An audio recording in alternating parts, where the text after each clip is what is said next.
বলুন দিদি। আমার নাম জাসমিনা মোল্লা। আমার ওই ওভারি সিস্টের জন্য খেয়েছিলাম, যন্ত্রণা হতো যখন আমার, মানে একদম আমি এত লম্বা মানুষ কি বলবো, আমি একেবারে পুরো এতটুকু হয়ে যেতাম।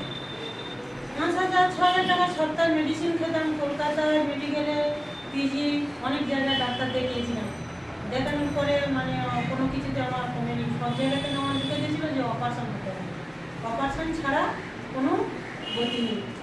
আমার এইভাবে মানে দীর্ঘ 3 বছর পর আমার এরকম মানে চলে যায়। তারপরে হঠাৎ আমাদের বিধাই সাহেব আমার এই ইয়েতে নিয়ে আসলো। নিয়ে আসার পরে আমি এই ওষুধটা পরীক্ষা করার জন্য আমি 2 সপ্তাহ খেয়েছি।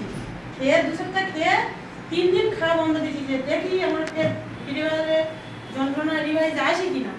যার জন্যে মানে 3 সপ্তাহ খাওয়ার পরে 2 সপ্তাহ খাওয়ার পরে বেরোম রিভাইজ দিলে দেখলাম আমার আর যন্ত্রণা হয়নি। সেই থেকে আমার এরকম মানে যন্ত্রণা হয়।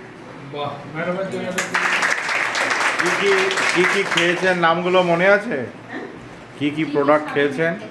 এখানে হ্যাঁ, ওই সাদাবাড়ি খেতাম, প্লাস অয়েল খেয়েছি, আর সিএমডি আছে, ক্যালসিয়াম আছে, ক্যালসিয়াম আছে, ক্যালসিয়াম ম্যাগনেসিয়াম আছে। বাহ। আবু তালেব এবং ভেস্টিজ কোম্পানির জন্য একটা জোরে জোরে হাততালি।